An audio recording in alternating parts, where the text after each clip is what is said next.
চলে এসেছে বিশ্ব বাংলার গেটে, কারণ আমরা জানি হাতে আর মাত্র দুদিন, আর তারপরেই কিন্তু এখানে মানে এই রাজারহাট নিউ টাউন কেন্দ্রে বিধানসভার নির্বাচন রয়েছে। একেবারে হাই ভোল্টেজ ম্যাচ, সেটা আর বলার অপেক্ষা রাখে না। এই কেন্দ্রে ভাইব কেমন, কি বলছেন এখানকার সাধারণ মানুষ, কি হতে চলেছে আর দুদিন পর, এবং রেজাল্ট মানে 4 মেই বা কি হবে, সেই সমস্ত ভাইব মানুষের কি মতামত সেটা বোঝার জন্যই এখানে এসে উপস্থিত হয়েছি। এখানকার মানে এই রাজারহাট নিউ টাউন কেন্দ্রের বামফ্রন্ট মনোনীত সিপিআইএম প্রার্থীর নাম সপ্তর্ষি দেব।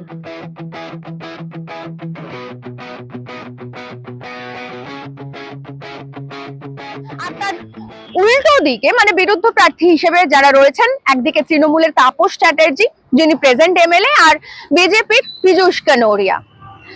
এই সপ্তর্ষি দেবকে নিয়ে আমরা যদি কথা বলি তাহলে সবার প্রথম বলতে হবে ওনার বাবাকে নিয়ে কথা। কারণ এই যে রাজারহাট নিউ টাউন, এই যে উপনগরী গড়ে উঠেছে, সেই উপনগরী গড়ে ওঠার পিছনে যিনি সব থেকে বড় কারিগর, তার নাম অবশ্যই গৌতম দেব।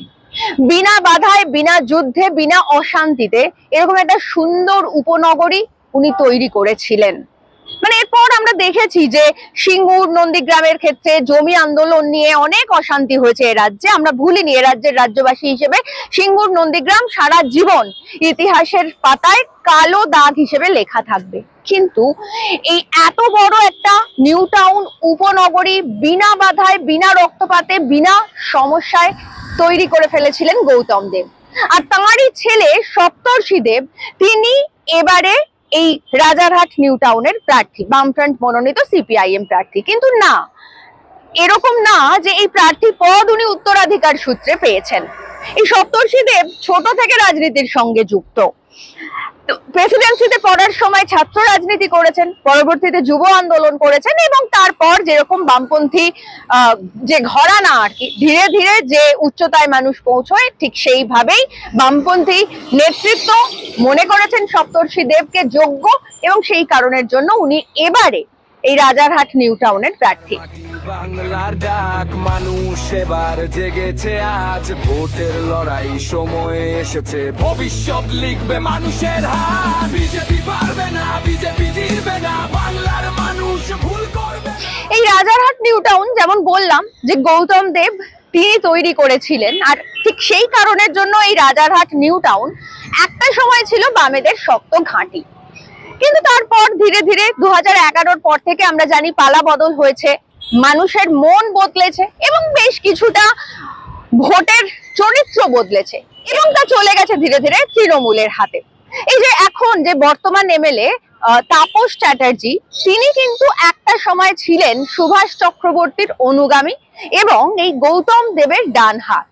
পরবর্তীতে তিনি তৃণমূলে যোগদান করেন। এটা নতুন কিছু নয়। রাজারহাট নিউ টাউনের মাটি খুব পিচ্ছিল, আমরা দেখেছি বরাবরই। কারণ এই তাপস চ্যাটার্জি একটা সময় সিপিআইএম থেকে এখন তৃণমূলে গেছেন।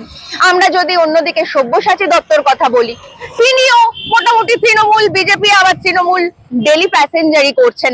আর ঠিক এই জায়গায় দাঁড়িয়ে যেখানে তাপস চ্যাটার্জির মতন লোকেরা রয়েছেন যারা সিপিআইএম ছেড়ে দুটো পয়সার লোভে বা আশায় বা অন্যান্য কিছু সুযোগ সুবিধার আশায় তৃণমূলে জয়েন করে যাচ্ছেন, বা এই সব্যসাচী দত্তর মতন লোকজন যারা এই তৃণমূল বিজেপি ডেলি প্যাসেঞ্জারি করছেন, বা যিনি এবারের বিজেপি প্রার্থী পীযূষ কানোরিয়া, তার কথা বাদই দিলাম, অবাঙালি ভদ্রলোক।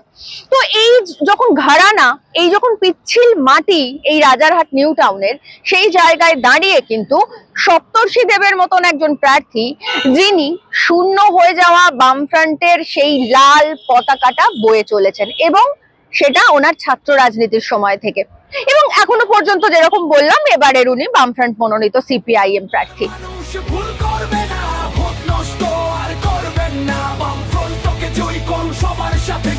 বছরের পর বছর প্রতিশ্রুতি ঢের, কাজের খাতায়। রাজারহাট নিউ টাউন নিয়ে যে কথাটা না বললেই নয় সেটা হচ্ছে যে এই রাজারহাট নিউ টাউন উপনগরী যখন বামেরা তৈরি করেছিল, তখন বামেদের অনেক স্বপ্ন ছিল এই উপনগরী নিয়ে। আপনারা তো জানেনই যে এ রাজ্যে একটাই মাত্র আইটি সেক্টর রয়েছে, সেটা হচ্ছে সেক্টর 5। তারপরে মানে ধরুন 2011-য় পালা বদল হয়েছে, এখন 2026 সাল। তো এই 14-15 বছরে একটা পুরো সেক্টর তো ছেড়েই দিলাম, একটা হাফ বা তার থেকেও কম কিছু 0.1 এরকমও কিছু হয়নি, মানে এ রাজ্যে আর কোনো শিল্প আসেনি। সেই লাস্ট সেক্টর 5 তৈরি করেছিল বামেরা। তারপর এই রাজারহাট নিউ টাউন উপনগরীতে একটা জমি বরাদ্দ করা হয়েছিল বামফ্রন্ট সরকারের আমলে, মানে তৎকালীন মুখ্যমন্ত্রী বুদ্ধদেব ভট্টাচার্য তিনি ওই জমিটা রেখেছিলেন। সেখানে আইটি হাব হওয়ার কথা ছিল এবং বিভিন্ন সংস্থার সঙ্গে, আইটি সংস্থার সঙ্গে আলোচনা চলছিল, প্রায় ফাইনাল হয়ে গিয়েছিল। বিভিন্ন সংস্থা কলকাতায় আসবে, তারা এখানে অফিস খুলবে এবং কলকাতার মানুষ তারা চাকরি করবেন, তাদের কর্মসংস্থান হবে, এই পুরোটা ছিল একটা প্ল্যান। তো তারপর আমরা জানি যে সিঙ্গুরের সেই জমি আন্দোলন, যে টাটার কারখানাকে কেন্দ্র করে, এবং তারপর এ রাজ্যে পালাবদল হলো 2011 সালে। এই 2011 থেকে 2026, যেরকম বললাম আইটি সেক্টর অনেক দূরের ব্যাপার। একটা সিঙ্গেল প্রতি বছর, হ্যাঁ আমাদের মাথায় রাখতে হবে, প্রতি বছর কিন্তু কোটি কোটি টাকা খরচ করে এখানে বিজনেস সামিট হয়। মুখ্যমন্ত্রীও তার সাঙ্গপাঙ্গদের নিয়ে বিদেশ যান প্রতি বছর শিল্প আনতে, কিন্তু শিল্প আসে না। তো যাই হোক, তো এই যে রাজারহাট নিউ টাউন উপনগরীতে একটা নির্দিষ্ট জমি হিডকোর তরফ থেকে বরাদ্দ করা হয়েছিল আইটি হাব করার জন্য। তো সেই আইটি হাব তো যেমন বললাম যে একটা সিঙ্গেল শিল্পও আসেনি, হাব তো অনেক দূরের কথা। তাহলে সেই যে জমি বরাদ্দ করা হয়েছিল সেই জমিতে এখন কি হচ্ছে?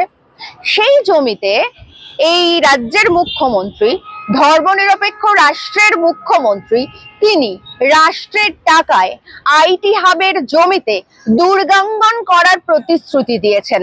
অর্থাৎ যে জমিতে আইটি হাব হতো, মানুষের কর্মসংস্থান হতো, মানুষ চাকরি করত, আরো কিছু ছেলে মেয়ে হোয়াইট কলার পরিযায়ী হওয়ার হাত থেকে বেঁচে যেত এবং তাদের বাড়িতে থাকতে পারতো, তাদের বাবা মায়েরা তাদের সন্তানদের কাছে পেতেন, সেটা না করে এখানে দুর্গাঙ্গন তৈরি করছেন আরএসএস এর মা দুর্গা।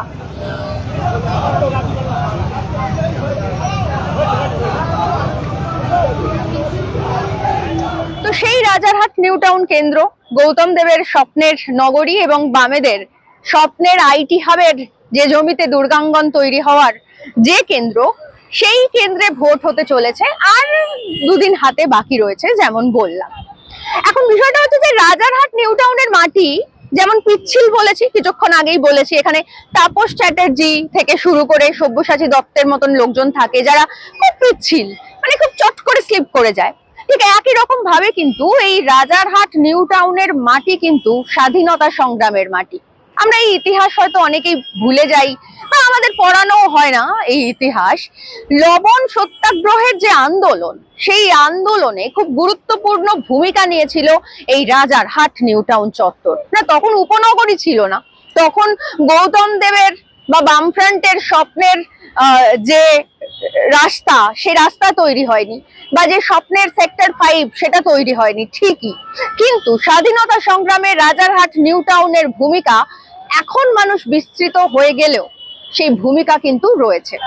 এখন প্রশ্ন হচ্ছে যে এই রাজারহাট নিউ টাউনের মানুষ আগামী আর মাত্র দুদিন পরে সেই স্বাধীনতা সংগ্রামের ইতিহাস, সেই বামেদের হিডকোর জমিতে উপনগরী গড়ে ওঠার ইতিহাস, সেই সেক্টর 5 এবং আইটি হাবের জমিতে দুর্গাঙ্গন তৈরির ইতিহাসকে মনে রেখে সঠিক জায়গায় ভোট দেবে, নাকি যা চলছে গোটা রাজ্য জুড়ে এবং যে গোটা রাজ্য জুড়ে যে অরাজক পরিস্থিতি, যে অন্যায়, যে অবিচার, যে অত্যাচার চলছে সেদিকেই আবারও ঝুঁকবে, সেই সিদ্ধান্ত একেবারেই রাজারহাট নিউ টাউনের মানুষ মাঝে আগুন হয়ে এসো, কালের ফেরে ভুলবে সোনা শেষের হাসি এসো, যত মিথ্যা ধোঁয়ায় প্রবঞ্চনায় সত্য হয়ে মেশো,